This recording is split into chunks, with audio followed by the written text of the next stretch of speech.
Welcome back, welcome back, welcome back, welcome back to BBC Building Better Christians. I am your host, Rayshawn Richardson, and first and foremost, thank you for your support up until this point. If this is your first time watching, thank you for checking out the video. And if you like what you see, make sure you hit the subscribe button and make sure you like and leave a comment. So, again, thank you for the support. I do want to give a little update on the merch. Was a little setback on the t-shirts, so we're gonna start everything off fresh for the new year. The picture that I did show you that it is gonna be the actual t-shirt, and we just gotta modify a few little things. But so we're gonna jump that off at the beginning of January, and we got some other merch coming too. So be on the lookout for that. And thank you for patiently waiting. Being patient with me. We building it as we fly. So as you can see, you got some, equipment coming off in here. So God is blessing this thing in a major way already. But to put a cherry on top, today's topic is keep them squares out your circle, part 3.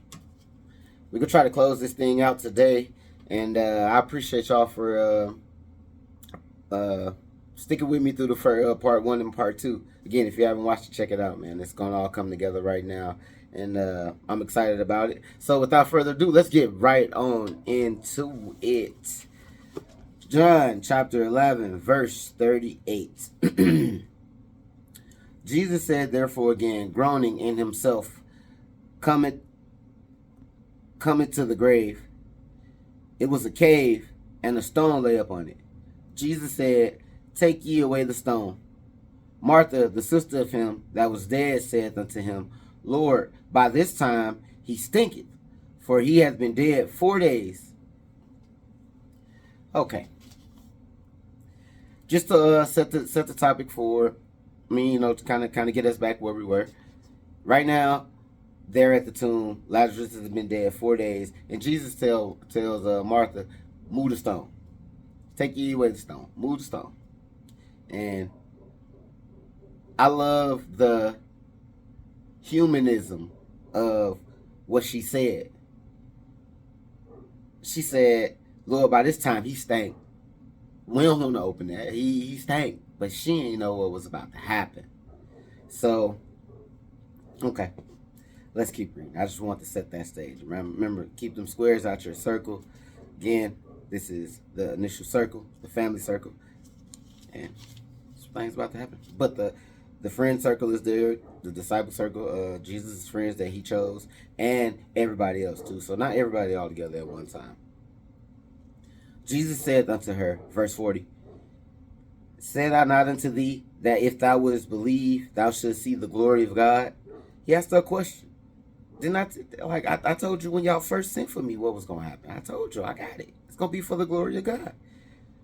Then they took away the stone from the place where the dead was laid. And Jesus lifted up his eyes and said, Father, I thank thee that thou hast heard me. And I know that thou hearest me always. But because of the people which stand by, I said it, that they may believe that thou hast sent me. All right. This was a prayer, and if this is the boldness that Jesus has when he prayed to God for this, and he was expecting it, and look at what he said.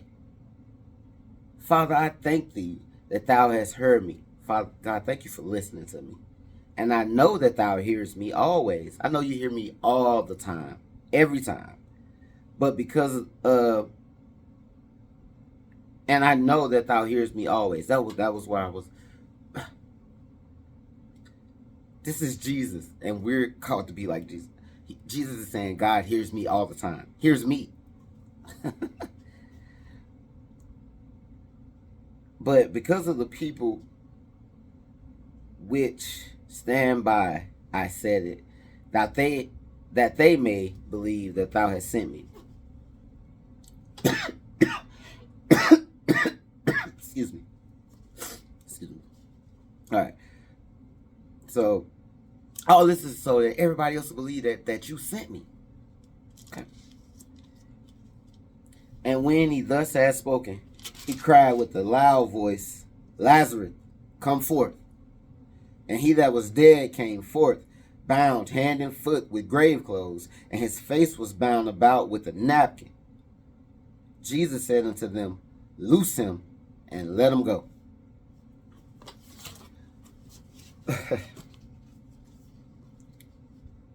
Out of all the things Mary and all the people and the disciples and everybody that was there, out of all the things they could have expected, you think they were expecting this?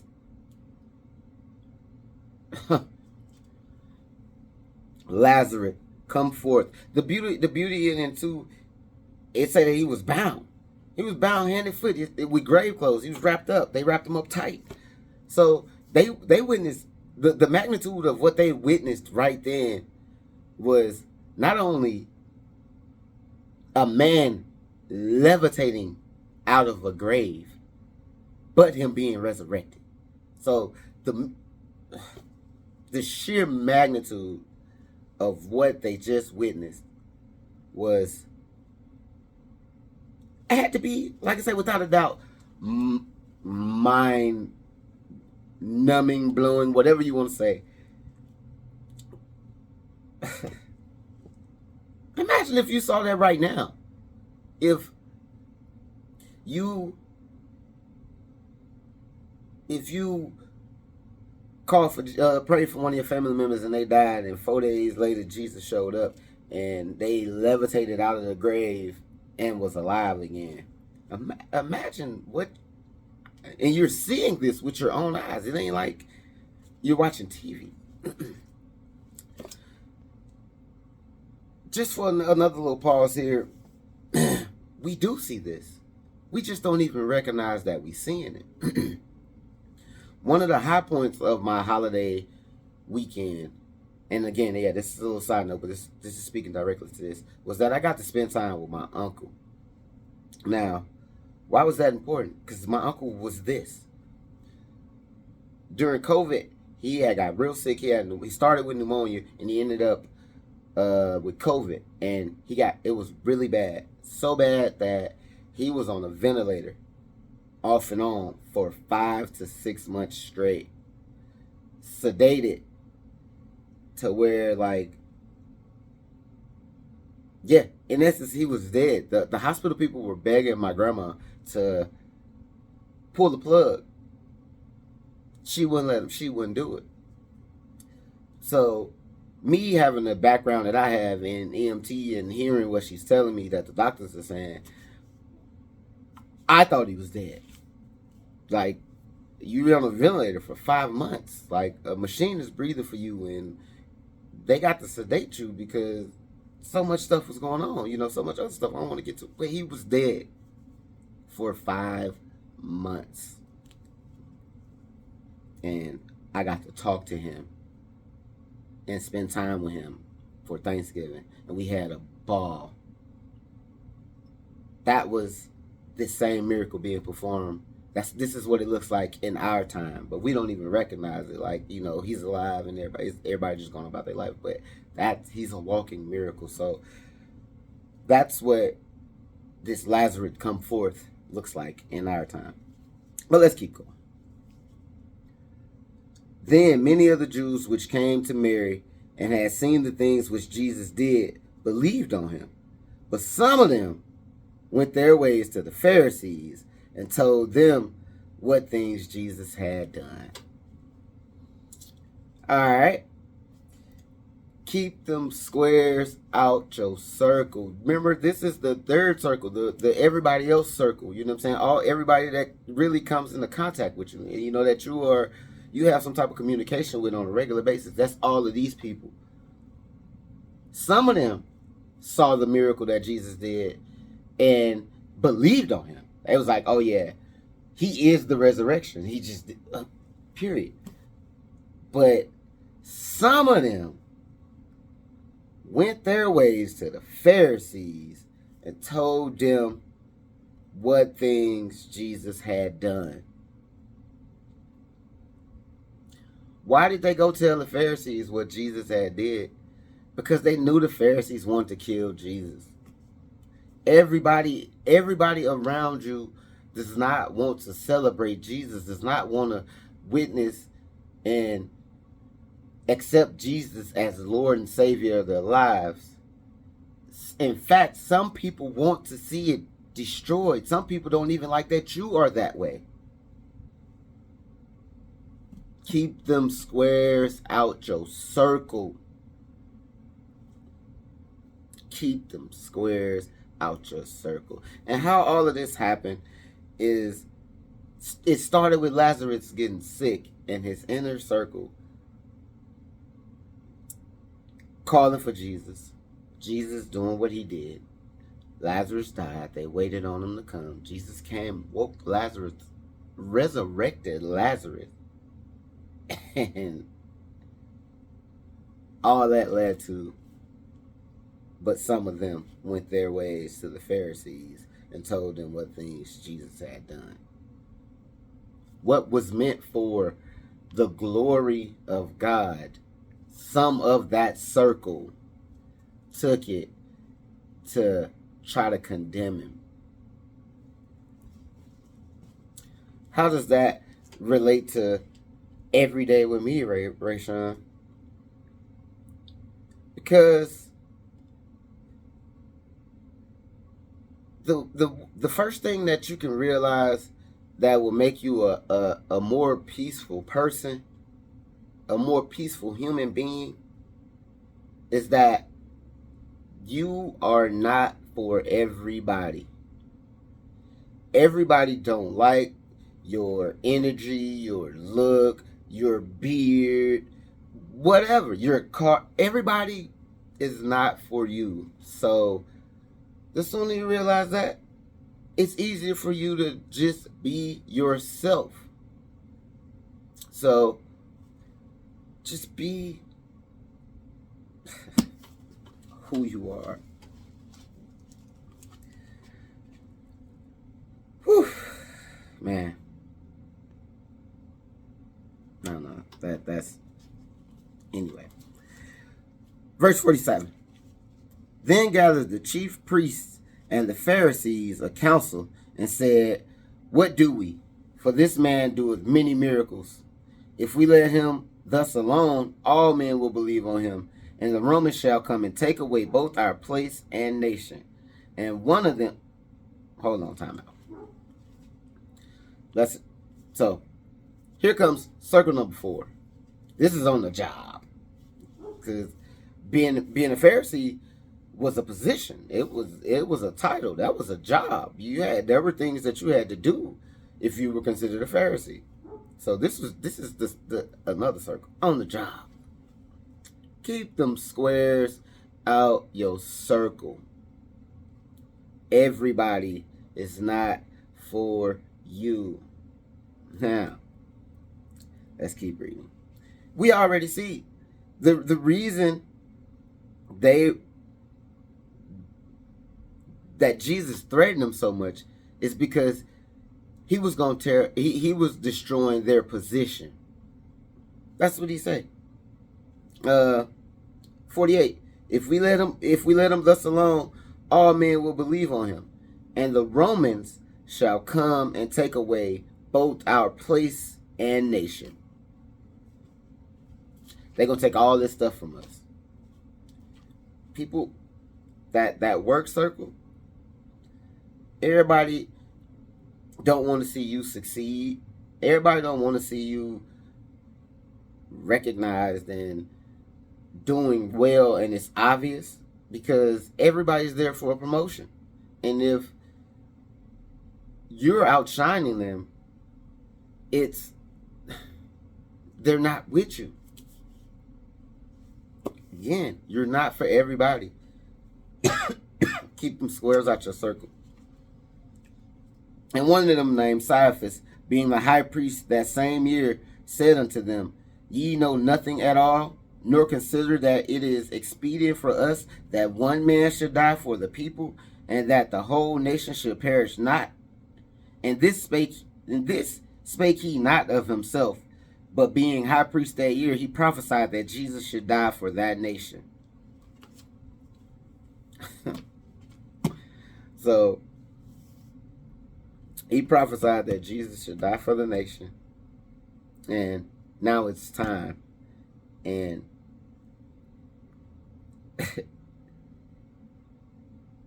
he said, nor consider that it is expedient for us. It's best for us that one man should die for the many.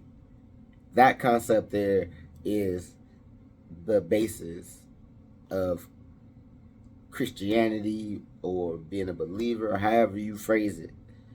That right there, one man should die for for the people.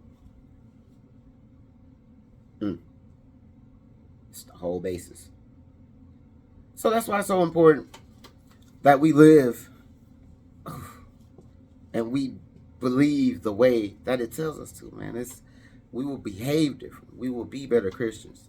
And this spake, verse 51, and this spake he not of himself, but being high priest that year, he prophesied that Jesus should die for that nation, and not for that nation only, but that also he should gather together in one the children of God that were scattered abroad.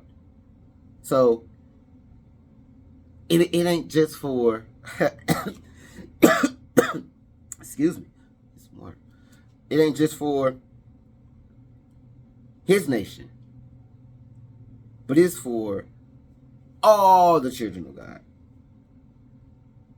That's us. That's us too. That was scattered abroad. Verse 53.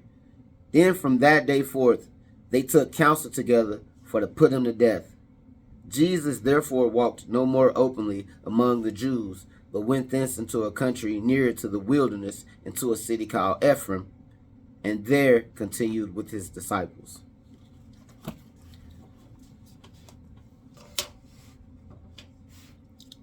Keep them squares out your circle, ladies and gentlemen. Ray, how does that help us build better Christians? It helps you take care of your initial circle first. That initial circle, your family, your immediate family, whether it's your wife and your kids that's in the house with you, it starts there. Then your extended family, your mom,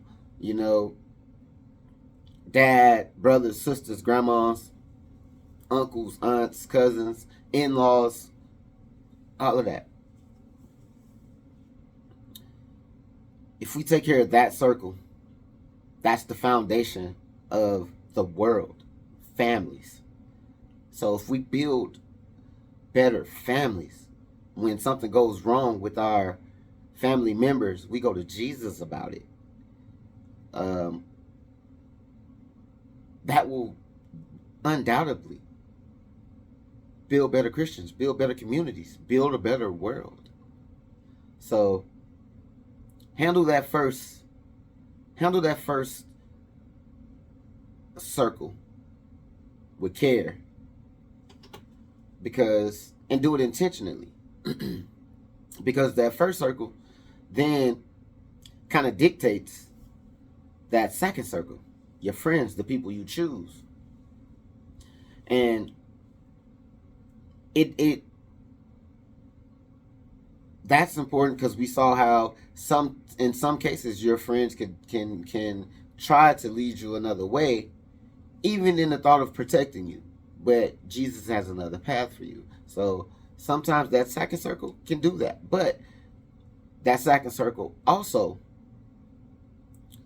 can strengthen you up, pray for you as well, go to Jesus about you as well. And when they see you and they recognize that you are doing what Jesus wants you to do, they support it.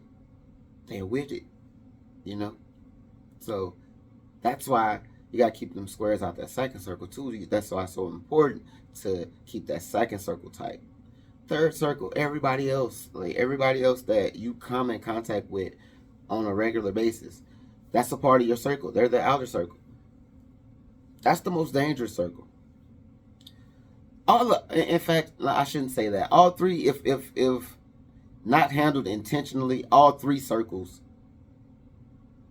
could shape your way in a way that would just be unhealthy, physically and mentally. So, but that third circle is more harder to control because you can't control who you work with. You can't control who you meet at Walmart or at church or at some social event, at the game or anything. You can't control that. But with that being said, you can't. It's harder to see the snake through the tall grass of people. So I hope that so much of what Jesus said and how he talked doesn't go unnoticed either. There was a lot of red in that chapter, and I like that because those are Jesus's words. So the way Jesus prayed before he raised Lazarus, I know you hear me. Thank you for hearing me, but I know you hear me all the time. That's a boldness that we should have when we pray to God, when we go to God all the time. I know you hear me. Thank you for hearing me. I know you heard me. So I can move on and I can undoubtedly perform this miracle. Because in essence, it's not me. It's you.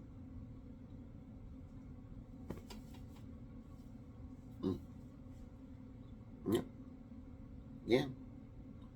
Like I said, I don't want the part about the actual act of the miracle to go unnoticed either, because that's pointing to Jesus, that was pointing to Jesus. But the thing is, we see it in our day-to-day lives. We know people on the fire department.